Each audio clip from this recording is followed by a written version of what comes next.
Jean-Michel effets spéciaux. Non? Et salut mes petits dragonos et bienvenue dans une nouvelle critique. Oui. Bon, vous l'avez compris, on se retrouve pour une critique sur Sonic que je suis allé voir Day One. Alors, qu'y a-t-il à penser de ce film tant décrié avant même qu'il ne sorte parce que la gueule de Sonic était indéfinie? Alors comme je l'ai dit, si vous regardez un petit peu mes vidéos, lorsqu'on a fait une réaction sur justement le dernier trailer qui était sorti, et bah pour le coup, la refonte était un plus, était personnellement plus appréciable à mon goût, mais le petit Sonic de base, qui avait un côté un petit peu plus humanoïde et un petit peu plus, on va dire, humain, bah il me dérangeait pas plus que ça. Je le trouvais encore correctible, qu'on pouvait perfectionner pour le coup. Son bleu était un petit peu trop pâle, le blanc était un petit peu trop gris aussi, ses dents pouvaient être encore retravaillées, mais je pense que quand il y a eu le backlash des gens qui ont commencé à dire « Oh mon dieu, il est horrible !» Et bah là pour le coup, ils ont vraiment fait une refonte globale, quitte à faire en sorte que les endroits où justement il est censé être un peu blanc pêche, et bah au final là ils l'ont vraiment fait beige, voire beige un petit peu foncé, histoire qu'il colle le plus possible aux personnages dans les jeux. Mais franchement moi je l'avais pas détesté, au contraire je trouvais que justement le côté humanoïde c'était pas mal. Mais bon, est-ce que après cette refonte le film s'en trouve meilleur? Est-ce que le film est bon? Eh ben on va y répondre tout de suite. Générique.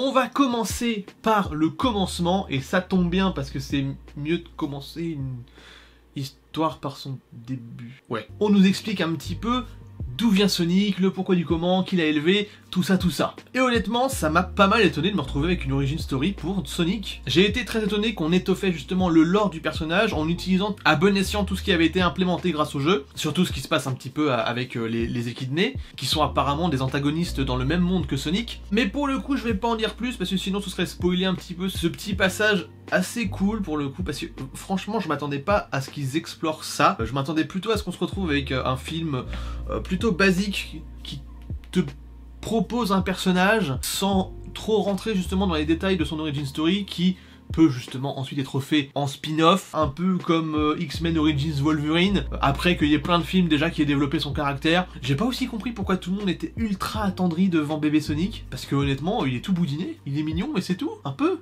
Et en plus vous le mettez en comparaison avec Baby Yoda. Mais Baby Yoda, c'est le meilleur Baby Yoda. Tu ne peux pas surpasser Baby Yoda en termes de mignonnerie. Enfin bon, j'en dirai pas plus, si ce n'est que les gars qui ont fait le film ont assez confiance dans leur œuvre pour déposer ça et là les jalons d'une possible suite et d'un univers quand même plutôt étendu. Et d'après ce que j'ai vu par rapport aux recherches que j'ai fait sur Sonic et sur son histoire, normalement qui est développée dans les jeux et aussi dans certains comics et aussi dans des séries animées si je me souviens bien, là pour le coup son histoire est assez originale. Même si ça prend évidemment ça et là des trucs qui proviennent des jeux et qui proviennent aussi de toutes les histoires qui ont pu être faites sur Sonic. La différence notable donc, c'est que là, on voit Sonic enfant, très enfant même, vraiment rikiki. On sait qu'il a ses pouvoirs depuis sa naissance, et non pas qu'ils lui ont été donnés suite à une expérience avec le docteur Robotnik, qu'il vient d'une autre planète que la nôtre et qu'en plus il a été élevé par une espèce de chouette géante, ma foi fort sympathique malgré ses 40-45 secondes d'apparition à l'écran. Et donc le film est-il assez bon pour justifier une telle confiance de la part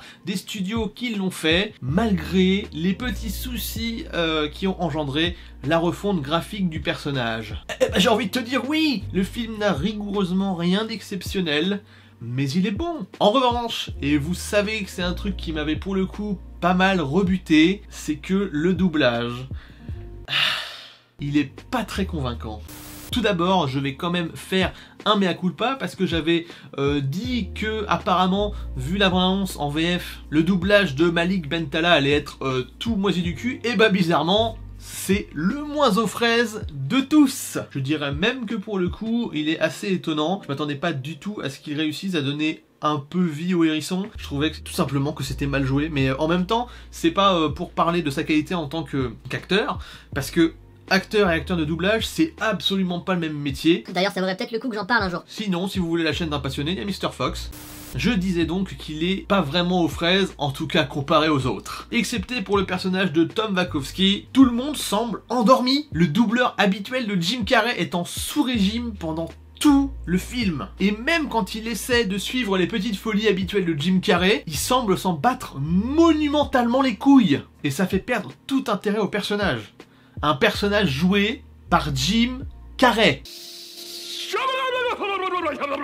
Impossible. Alors que justement, parlons-en, Jim Carrey a interprété un docteur Robotnik complètement inédit. Mais pourquoi tu m'embêtes, OK Google? J'ai trouvé ces résultats. Mais est-ce que je t'ai demandé de faire quelque chose? Merci de faire des recherches, mais tu casses les couilles. Voici quelques résultats de recherche. Mais ta gueule! On le voyait déjà un petit peu dans la bande-annonce, mais le mec est loufoque, sûr de son intelligence et misanthrope au possible. C'est un méchant hyper caricatural, qui se prend au sérieux et qui se croit trop cool. Et c'est pas une maladresse d'écriture, hein. Les mecs se sont pas dit on va faire un personnage ultra basique. Non, pas du tout. Le film est totalement conscient du personnage qu'il a produit, et c'est justement de là que provient tout le côté drôle, la rupture totale entre le mec et la réalité, et son côté misanthrope, mais pas possible. Même moi, j'arrive pas à cette stratosphère-là de misanthropie. C'est pas possible. Il est trop haut, le mec. Plus haut, c'est le soleil. Le film est donc hyper conscient de lui-même. Je parle par exemple de comment sont dépeints nos élites. Même si là pour le coup c'est plutôt les USA, mais bref, vous avez compris. Quand leur est présenté le problème du hérisson. Putain, mais j'ai les cheveux qui me rentrent dans le nez. L'espèce de général en chef est un crétin, et ses conseillers sont apparemment pas forcément mieux. Et on sent qu'ils étaient écrits de telle façon à ce qu'ils nous soient antipathiques et ridicules au possible. Des incapables sympathiques mais exaspérants. Le film semble même textuellement insister sur ce fait en exprimant en fait le fait qu'ils avaient absolument pas envie de s'attarder sur le pourquoi du comment ils choisissent Robotnik pour cette mission en particulier et pas quelqu'un d'autre. Oui, et quand je vous dis qu'ils le disent textuellement, je suis pas en train de vous mentir, hein. C'est pas évidemment énoncé tout haut comme ça, mais vous le sentez, ne serait-ce que dans le jeu du général, ne serait-ce que dans même le jeu des autres, et dans comment, en fait, de comment est écrit, en fait, leur scène. C'est une espèce de parodie. En tout cas, c'était plutôt burné et punk, et ça, je suis totalement capable de le respecter. J'espère juste que pour le coup, ils sauront que la prochaine fois, ce sera à ne pas faire, et qu'il faudra prendre un tout petit peu plus au sérieux tous les tenants et aboutissants de leur histoire. Comment je suis donneur de leçons, putain. C'est donc un aveu de faiblesse à ne pas réitérer dans les potentielles suites, si suite il y a, si le film convainc les autres. Et franchement, pour un film pour enfants, c'est très convaincant, donc j'espère que oui. Mais oh là, vous avez dû... Au revoir téléphone. Mais oh là, vous avez du ticket. Car oui, voici ma grande critique du film Sonic. C'est un film pour enfants.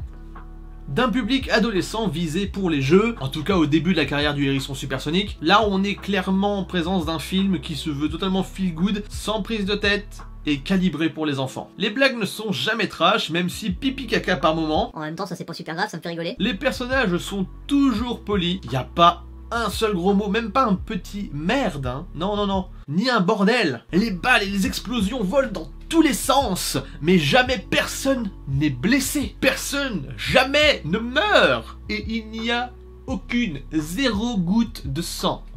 Aucune. Zéro. Très consensuel donc ce Sonic. Même si j'y vois pour le coup une candeur un petit peu à la Stuart Little, si vous voyez ce que je veux dire. Putain, qu'est-ce qu'il se fait vieux ce film. Une candeur donc qui, moi, me convient. Je déplore également l'absence d'une scène d'action réellement marquante, voire même plusieurs, ce qui était pourtant quand même relativement attendu depuis les bandes annonces quoi. C'était quand même plutôt annoncé que ça allait partir en sucette et exploser de partout. Quand tu te permets de faire un trailer avec Gangsta Paradise en musique dedans, faut que ça pète les gars. Si bien que le film ne traîne jamais, mais ne s'arrête jamais sur une scène climaxique qui t'explose les mirettes. Et c'est dommage, même si le film reste agréable dans sa globalité. Cheveux dans le nez. Ah, et j'ai une question, messieurs les réals, décideurs et autres scénaristes du film. Le personnage, là, l'humain avec Sonic, Tom Wachowski? Vous êtes sûr? Wachowski. Écrit comme ça. Comme Vous avez pris la pilule bleue, vous. Il n'y a pas grand-chose d'autre à dire. Si ce n'est que je ne regrette pas d'être allé le voir, et que j'attends les prochaines suites, si suite il y a. Mais c'est une entrée en matière qui vaut ce qu'elle vaut. Elle se laisse regarder et attendrit un brin. Oui, je suis attendri. Tel que vous me voyez, je suis attendri. Je suis un steak. Et surtout, le film sait ce qu'il vaut et reste humble, avec un Sonic qui fait des blagues tout le temps, Et j'avoue que beaucoup font mouche. Oui, parce que malgré son côté édulcoré, le film reste drôle et essaye de toucher au plus près du quotidien de la jeunesse d'aujourd'hui. Oh mon Dieu, me voilà assez vieux pour pouvoir parler de la jeunesse sans en faire partie. Bref, je vous le recommande, pas chaudement. Hein. On va rester dans le domaine de la raison quand même, il faut savoir raison garder. Mais si vous aimez Sonic, si vous avez grandi avec, vous y trouverez quelque chose. Je peux vous l'assurer. Non, cette vidéo n'est pas sponsorisée. Et si vous êtes un enfant, bah dégage de ma chaîne, putain, maintenant. Et voilà, c'en est terminé pour cette critique de Sonic, le film. Et pour le coup, c'était sympa. Sans plus, mais sympa. Comme d'habitude, vous connaissez la chanson, les socials qui vont apparaître là. Oh, salut. Puis ensuite, la même rengaine habituelle, vous savez, like, commentaire, partage et surtout le plus important, abonnez-vous.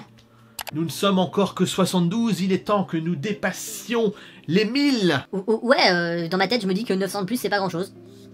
On se retrouve pour une prochaine ou pour autre chose. Death Dragon, out!